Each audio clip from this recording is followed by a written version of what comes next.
Bag দিয়ে ঘুমাচ্ছি, কিছুটা আসলে আমার ঘুম আসছে না। মানে আমরা দেখতে পাচ্ছি যে একটি ব্যাগ হচ্ছে আপনার বালিশ।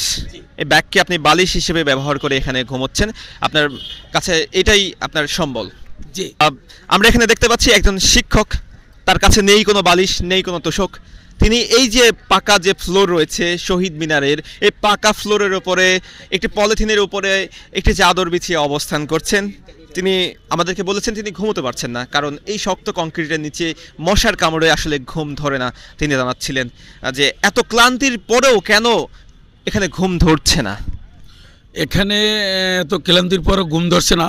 আমরা আসলে সর্বশেষ একেবারে জেলা বরগুনা থেকে এসেছি, সেখান থেকে ক্লান্ত হয়ে সারাদিন আমরা প্রেস ক্লাবের সামনে ছিলাম।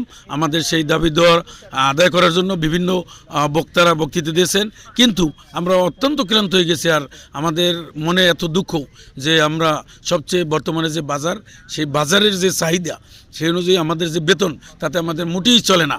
কারণ আমাদের এই একই লেভেলের সাবজেক্ট পড়ে, একই বোর্ডে একই বই, এই যারা সরকারি লেভেলে তারা এক একজনের বেতন পায় প্রায় 1 লক্ষ টাকার মতো।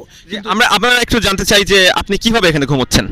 আমি এখানে ঘুমাচ্ছি যে এখানে একটা চাদর লেছিয়া, নিচে একটা জোতা দিয়ে এবং একটা ব্যাগ দিয়ে ঘুমাচ্ছি, কিছুটা আসলে আমার ঘুম আসছে না। মানে আমরা দেখতে পাচ্ছি যে একটি ব্যাগ হচ্ছে আপনার বালিশ। এই ব্যাগকে আপনি বালিশ হিসেবে ব্যবহার করে এখানে ঘুমোচ্ছেন, আপনার কাছে এটাই আপনার সম্বল।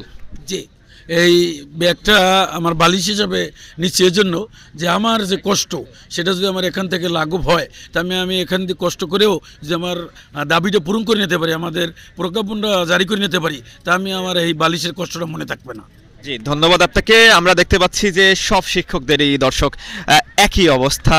তারা এখানে যেমন চুরি ছিনতাইয়ের ভয় করছেন, তেমনই ভয় করছেন বড় আতঙ্ক মশার।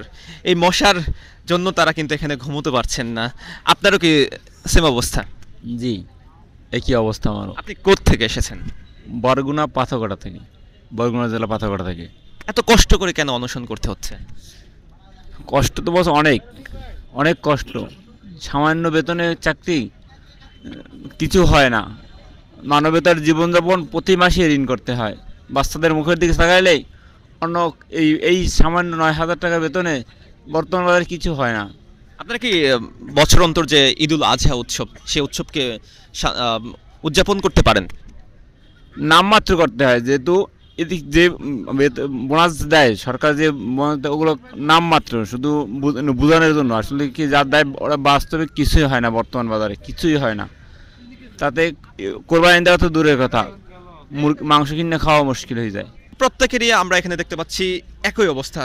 এখানে প্রায় কয়েকশো শিক্ষক রয়েছে, যারা এই কেন্দ্রীয় শহীদ মিনারে খোলা আকাশের নিচে রাত্রি যাপন করছেন।